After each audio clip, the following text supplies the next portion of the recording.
Hello, hello, and welcome again to Pop the Kettle On and this series of getting to know you.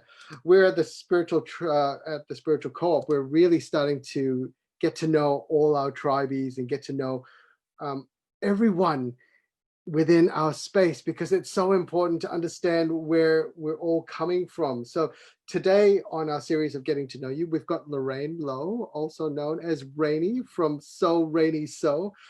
Welcome, welcome, welcome, welcome. And thank you for taking the time out. I know we had a bit of a kerfuffle this morning. Thank you that it's all worked out perfectly. Thank you. Yes.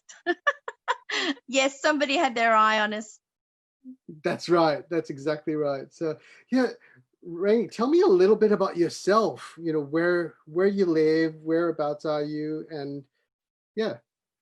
Okay, thanks. Don't mind that. That's the dog. Right. Well, as you can see, I'm partially outside here in far north Queensland, and you can see my garden through the back there.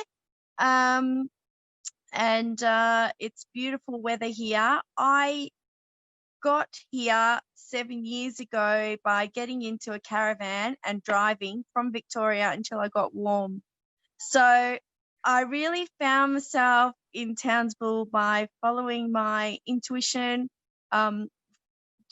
making a brave move and finding and trying to find the place that was right for me, and not knowing what it was going to look like, but knowing how it would feel when I get there. And that's how I got here. Oh wow. So what made the sea change from Victoria? I'd been married, and I'd been in a very long-term relationship with marriage, and I thought that I was going to be staying in the house that we had a couple of acres and 150 fruit and nut trees, and after a bit I realized that I couldn't sustain it on my own and that I needed to move, and so it was going to be something completely fresh and completely different. And it's interesting because when I was married, when I was in that previous relationship, I wasn't at all in touch with my spiritual side. So oh, really? Yeah, that's right. So it's really only something that came about since, that big change where I found myself on my own, and I grew and I loved myself and I just changed completely. And then I outgrew staying in that old paradigm of that home. And so I got I bought a caravan and a four-wheel drive, and I drove until I got warm. Isn't it funny how circumstances like that allow the triggering of your spiritual path? Because a lot of people are like that. It takes either a trauma or a major life change for spirituality to really hit in, isn't it, and really catch on. So true. What I needed had been under my nose in that town for years, but because I had other things, routines and things in my life, I wasn't open to looking for anything different. So can you tell me a little bit about what spirituality means to you? Well, started for me, as I said, with that leaving and that change, and I'd already been to India twice and I hadn't come across yoga. Really? Yeah, really, I hadn't started yoga. I hadn't done any of that. I'd been to India twice, loved it so much, I went back again. And that was with the previous husband. And I've really felt a very strong connection to the culture and the statues and the stories, and I love the food. And it turns out that I walked past a spiritual teacher's house the first time I went, and the second time I went, he'd already was living in my hometown in Victoria. No. And he became my spiritual teacher. He was over the road from my best friend for 3 years, and it wasn't until my best friend moved away till that other change on my own that I started going to those yoga classes. And I have a real Indian yogi guru So that was the start of that for me. I was reading books. They said, you know, read this book if you're interested in this, and it just would bring me to tears. And that was kind of a recognition for me that it was truth. Every Wow. time I was moved emotionally to tears, I was like, yeah, that's definitely true for me. So that was the start of that. And since I started going to those yoga classes, and I became I got taught this particular path of Kundalini yoga called Kriya Yoga. It just changed me dramatically, and I opened up to so many other things that I realized I was a witch, because, you know, just because you study a particular yoga or practice it and have a particular teacher doesn't mean that everything else is closed off to you. And I think that's especially true when we understand that, you know, we are multidimensional beings who have who are existing in the past or existing in the future, have done, or, you know, always will be in some form or another. So every time we find something that resonates, it doesn't mean that there's only one path. It just, for us, it just means that it's another aspect of ourselves that we recognize. So that's pretty much I love that. spirituality in a big nutshell. It's really interesting as well, because you know, the spiritual path is not always the easy path, but it always, it's so bloody challenging. And sometimes you go, what the fuck's going on? You know, I mean, why can't it just be simple? But it challenges us. It, you know, it makes you peel those layers back. And like in your case, if you don't get it, the opportunities will keep coming until you get it. And, you know, and that's one thing I love talking about, you know, people going, show me a sign, show me, you know, ask the universe that. And I said, you know, the universe has been smacking you in the head. All you need to do is just keep going and following it and listening to your heart. Because, and that's So the thing, is I walked past my guru's house in India. I know. But I didn't know. And then the next time I went, he'd already moved into the small town that I lived in. That is just amazing. It's so amazing when that happened. And you know how I make my ritual tools. This is my personal rattle that I use a lot, and I've actually named it Sattva. And Sattva in Sanskrit means truth, or truth speaker. Yeah, so I can really relate with, you know, having to go through all of that and actually listen to your heart's desires and be quiet enough to listen to where, you know, spirit needs to take you. That's right. And the more I follow that, or even if it's not in an actual caravan, but the more I follow that, the easier things are. So there's still challenges that come up, but I like to listen to this singer Amy Steinberg. She's great, and she's got this one song, and she talks about where when I'm broken open, that's when the spirit comes in. When I'm broken open, that's when the spirit comes in, and so we keep getting broken open just to let more in. More, yeah. So tell us a little bit. So you know, there's the witchcraft aspect of you, but there's also that farmer in you, and you know, that kind of all ties in, doesn't it? The hedge witch. Yeah, there's that, and I worked in pharmacy part-time when I was young, when I was at university, and I first got into aromatherapy because of that, and I first started my interest in supplements and herbal medicine and whatnot as well, because we were trained in the different vitamins there as well. Even though we had a lot of, you know, regular medicine there, it was the alternatives that were interesting to me. And at the same time, I was studying a degree in biological science. I did a year of research in butterfly ecology, and I got my honours degree in that. And I realised that it wasn't for me. Being a scientific researcher wasn't for me. So after that, I decided, well, I'd like to work at the zoo, so I'll go and get my graduate diploma of education. So I did that, and I found that I really loved being a teacher. And I was a high school teacher for 10 years.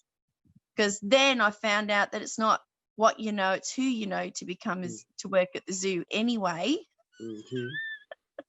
It was all about who you knew anyway, but it's all part of my journey. And 10 years into high school teaching, I became quite ill on a weekend away field trip, and I ended up with pneumonia, and the ambulance was called, and I was like, okay, I'm not doing teaching anymore after this. I'm listening, body, to what you're telling me. So, yeah, I loved it. I loved it. I do love being a teacher. Obviously, I love talking, and I love not necessarily being the boss, but I do love sharing information. Well, what's interesting is, sorry to interrupt, but the original degree you did is about butterflies, Well, and that was my major. your major, Yeah. and butterflies are all about transformation, aren't they? So obviously the message was back then already telling you, you know, this is time to transform. When I was 14, I started wearing butterfly jewelry. Oh, so there is Yeah. a real calling for you. It's like almost, do you feel as though the butterfly is your totem? It's been a very powerful totem for me throughout my life. Yeah. Is there a particular butterfly or papillon that actually? At the moment, I would say it's the Ulysses butterfly, which is blue and black. It's very big, and it's actually local to around where I live now, sort of this area and 400 Ks around here. Yeah, because it goes all the way to the Tweed, doesn't it? Yeah. The Ulysses, yeah. Yeah. So yeah, and we do see them from time to time around here, and I've seen them. Like, you don't see them very often, but yeah, definitely. And what does the Ulysses represent to you? It's one of my dimensional selves. The Fae, part of the Fae aspect. Yep. So it's just one of my interdimensional selves, who appeared recently to a very good friend of mine and suggested a ritual that my friend should help me with, and that was very transformative in my life just recently in the last few months. Oh, how brilliant. Yeah, so I certainly feel on track. Yeah. Lovely, lovely. And you're also connected with the whole interdimensional, interplanetary stuff as well. What is it that? I know. I look, you know, there's people who will tell you you can't mix and match, but you know what? You can. You can pick what you want from wherever vibrates with you. So yes, definitely into the interdimensional aspect as well. And I've been down the shamanic pathway as well, and done some working with that, which shifted some things. And I got to try out some sweat lodges when I lived down near Melbourne. So that was very interesting. But I'm now on a very sober path, and I have been for 10 years, where I don't drink alcohol, and I don't use any drugs, because it does interfere with connection and mental clarity and openness and so on. But I'm opening up more and more all the time, and that's pretty exciting. Wow, so this has been like huge transformation for you. Yeah. Really, wow. And when did your business start evolving and start changing to what it is right now, you know, with Sew Rainey Sew? That's really interesting. Yeah, thank you. Well, after I finished the teaching, I opened up a patchwork shop. I'd been making patchwork things since 1997, and I loved doing that. And so after I opened up the shop in 2009. So I'd been doing it for quite a while, and I was able to teach. So I just swapped to teaching adults, which was a lot of fun. And I was running that business with my husband, and then suddenly he left. So I was doing that on my own, and I did it on my own for a year afterwards, because running a business, like a bricks and mortar business and all of that kind of stuff, was quite daunting to me at the time. I had some sort of a block about it, and associated it with being left to it on my own or something like that. So I did it for another year on my own, and then I closed it, and I studied tourism, and I've studied beauty therapy since then. I'm qualified beauty therapist as well. So, but what I did, so that sort of brought me back into that sewing, and I was really focusing on doing a lot of that. And when I got to Townsville, I thought, okay, I went on a cruise in the Caribbean and went to Mexico and visited some pyramids and really connected to some ancient energies. And the Caribbean was just lovely. The sun there is different to ours in Australia, and it just doesn't have that harshness and that UV. And I was on a cruise ship, and I had a massage, and I thought, oh, this is the kind of environment I want to work in, but not on a cruise ship. So that's why I did the beauty therapy.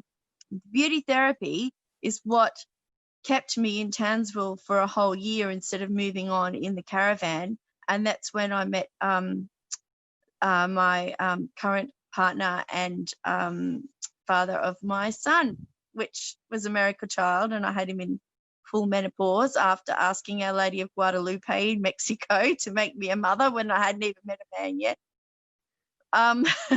So I'm very grateful for the miracles in my life. And then I became this mother, and I didn't go and do beauty therapy working on an island or something like that. Yeah. Because I was a mum and I'd always wanted to be one, and I thought I'd missed my time. So when my son was small, I was making things for him, and I wanted to earn a little side income, and I went on to some handmade Facebook pages, and that's where I met Mish, actually, from Twisted by Mish. Was in some of these handmade pages, and they're like a raffle page, and there are a lot of people making baby items, and I didn't want to make those kind of items.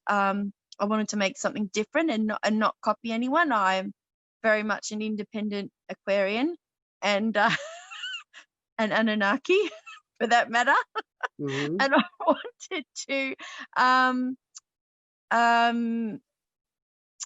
to do something different. And I started by making little bags for tarot cards, and they really sold very well. And then I moved on to other things that were spiritual that I felt could be useful. And I've put myself in the place where I'm now making mostly altar cloths, which can be used as a table center or hung on a wall. But my intention with creating them is to create sacred space very instantly, because like I lived in a caravan for a few years in a small space, and I didn't have a permanent altar space inside that was nice. I only had them under the veranda, and I wanted someone to be able to sit down at the space. They had a desk or a kitchen table, and sort of be able to immerse into the vibe of what they wanted to do there, whether it was to be thankful, call in the ancestors, create a memorial space, or to do an intuitive reading, or to do some healing work on themselves. And there comes with all different aspects of that. So some people are more interested in a spirit animal or a totem. Some people want to connect to the moon or different ancient cultures. So I've been able to create all these different altar cloths now that allow them to connect into a different aspect of themselves and instantly create some sacred space and a place of intention. Love it. I love it. And it's all about intention, isn't it? Everything that we do is about intention. And vibration and intention, that's it. That's exactly right. And how are you finding people receiving your beautiful work? Because it's so full of color and joy. And that's the first thing, when I see it, I just see this beautiful color and joy popping out from a tiny little square. Well, thank you. I really like to just work on what I feel like working on. And I like to interpret like the weekly themes that we have at the Spiritual Co-op, because then I like last week was about love story, and I didn't just think about romantic love. There was, love from the ancestors or spiritual spirit guides or the fae or, you know, other beings. Or there was, you know, I love cats or I love coffee, because sometimes we're just that badass kind of a person that is just, you know, yeah, well, don't worry about anything else, just give me my cat, you know, Yeah. or whatever. So I really like to work on what I like to work on. So I'm really I just think that if I'm vibing with it, if I'm in the mood to do that, then it's got the right outcome when it's made, and you can feel that. So I enjoy being able to work on what I want to work on. It's Yeah. basically, I I really get that. Mish and I had this conversation about, you know, when we make stuff with lots of love and passion, they find homes very quickly because it's all that intention. And when I was making teddy bears, was the same thing. You know, if I put all my heart and soul into doing that beautiful face and the, you know, the satin stitch on the embroidery on the nose, they will find homes in no time, because yes. people can see the love Yeah. that you pour into it. Yeah, even if they don't know it, they feel it on some level. That's So exactly right. and I think too, because I do the free motion work and I'm like this while I'm stitching, and I can sort of see what's coming next. You know, there's a bit of channeling in there as well. Like I do like to do I like to sort of do spirit guide drawings as well sometimes when I'm in the mood and I don't know what's going to turn up. They turn up under my fingers. And I think in some ways it's kind of like that with the stitching as well, because sometimes I look and go, oh, I didn't know there was a raven in her hair, you know, but Yeah, there yeah, is. yeah. Have you always been such a go in the flow, with the flow kind of person, or is this No, something that is no. quite new? Um, I, I, I've always been interested in crafts and sewing, and I've always been knitting or looking in books at something or other. And Mm, when I got to end of year 10, my mum said to me, right, Lorraine, it's time to get serious. Which maths and science are you going to do? mm, And I wasn't allowed to do textiles for year 11 and 12.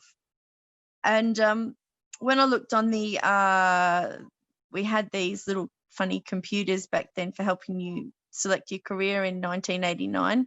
And it said fashion designer. I was like, I don't want to be a fashion designer. I wasn't interested in that, but I didn't realize that meant that you might design, you know, patterns to go on socks or something. I didn't understand that yeah, also yeah. included that.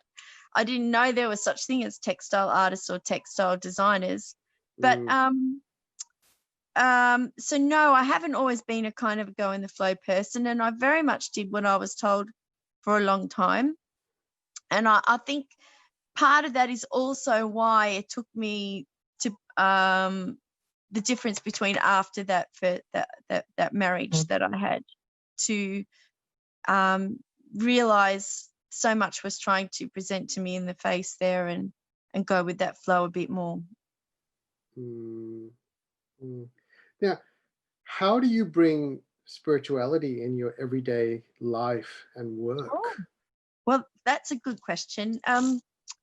Into my life and work. So because I am constantly working on myself, I am interested in allowing other people to make space for that themselves. So behind me, I have a couple of altars set up. I've got, I don't know, can you see that? Not really. Mhm. I've got a couple set up for different intents and purposes. So I've got one where I'm in an online group, because everything's online at the moment too, where we are working with Mother Mary for 45 days. So that's my Mother Mary altar, and I've got specific intentions set up for that and goals as part of that course, and the miracles that come with that. So that is all about her. So that's in one space. And then I've got another one where I've got things connected to outcomes for my family. So I have a little space set up where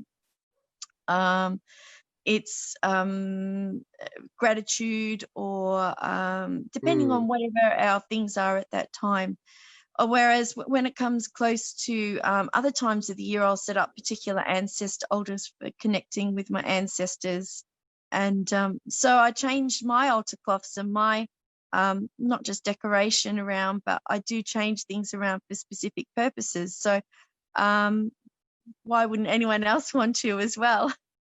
Right. And then Right. I have ones where I whipped out the other day. I was in the car and I whipped out one cloth and I put it down in the car and I did card readings in the car. But because I had that instant space and space creator or connection enhancer as such, I was able to do that. So that this is just what I like to do. I like to do card readings in the park and whatnot. So And that's such a Faye thing, isn't it? I think you're right. I love it. I love it. And can you also tell us, what is your vision and mission to the world?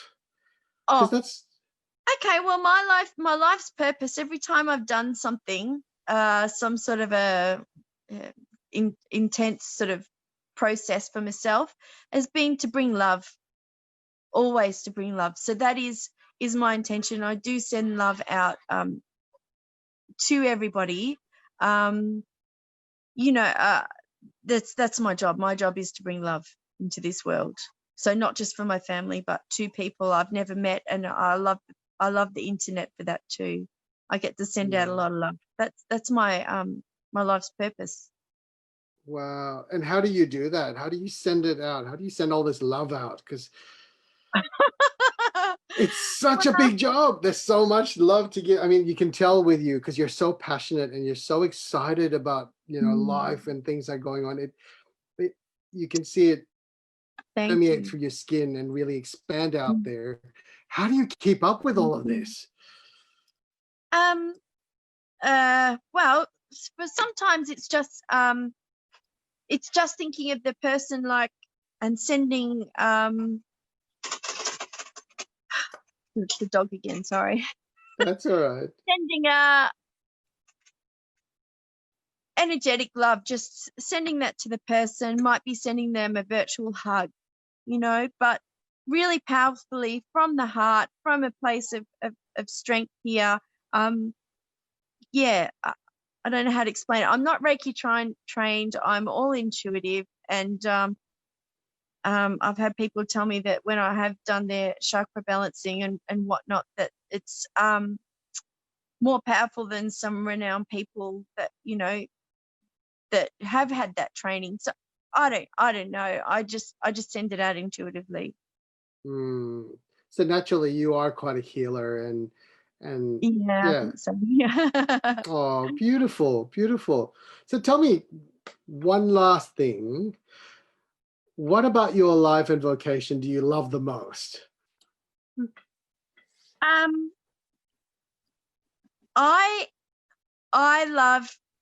love family life.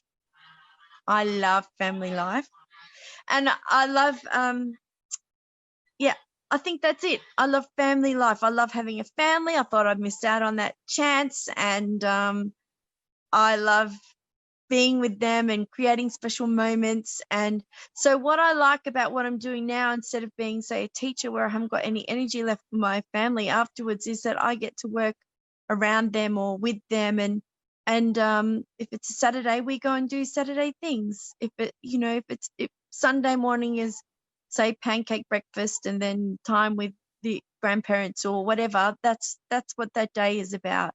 So for me, it's about nurturing family, really, most of the time. And because I don't have that 40-hour a week going to one place and have to wear a certain thing and turn it up at a certain time, I love the flexibility that allows me to be with my family because of that. So.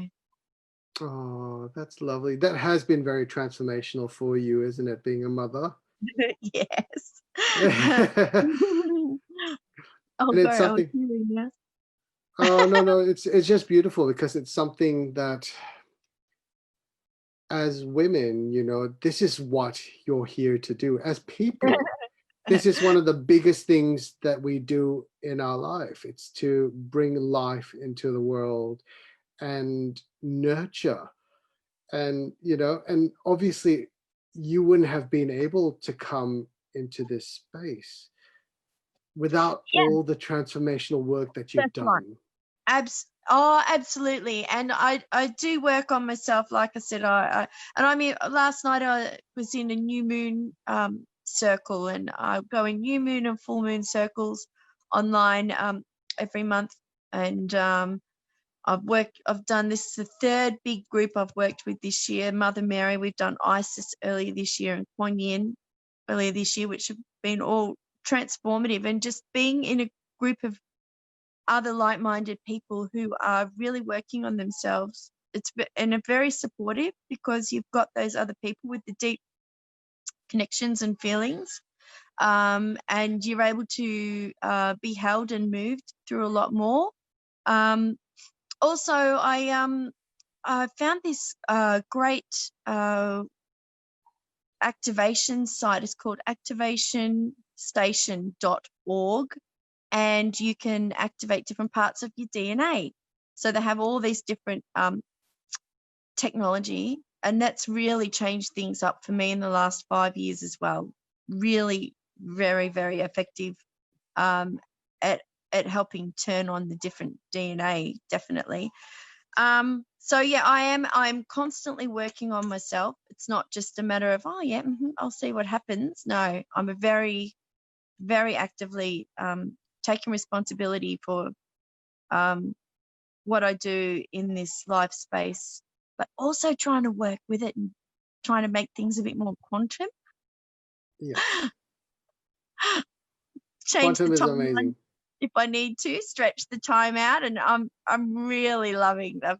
I'm very excited about yeah. So now I really get why you resonate so much with Malachite, because Malachite is all about transformation. It's all about, yeah, I know, look at that. Isn't that beautiful? Malachite's all about transformation. It's all about change. And it's, peeling back those layers so that you can actually understand who you are. And, I really salute you on challenging yourself and putting yourself in a space where you can grow and having that awareness as well, because everything that we do is all about awareness, choice, and action. And now that you're really, really in touch with it, it's an inspiration to people to be more aware of whom they are. Thank you. I'm so grateful for our space in the spiritual co-op, because it's just a plug-in to people who are on the similar vibration. It's just such a lovely community, and I know that I'm just so appreciating the people that I'm connecting with in there, because we're all noticing that about each other. It's very beautiful. Yes. And I think that was, I know for sure that is exactly what I was looking for, because as an Asian gay man in Australia, you crave for that sense of community, and the more you get to know who you are, the more you understand what you're about, you really realize that you need that community, you need that support. And Yes. and that's why for me, creating a community, this community is so important, because it's bringing like-minded people from all different walks of life and all different strengths and weaknesses, all supporting each other to be able to go through the transformation, to be able to understand ourselves so much better and love who we are more, and knowing that there's so many differences around us. Absolutely. You couldn't have said it better. Yeah, so thank you for being a part of this beautiful community and contributing, and always being there to put a smiley face on everyone's posts, and just being you and being present. Thank you. I'll do my best to be more present. always. That is brilliant. That is brilliant. So thank you so much for taking the time out to do this and share your story with everyone. Um, and and just thank you for Thank you, Andrew. encouraging people. Big love to everybody, because this is what I do. That's it. That's it. So from our heart to yours, take care of yourself and the people around you. And, make sure when you're at the spiritual co-op to say hi to Rainey and I. We'll see you soon. Bye.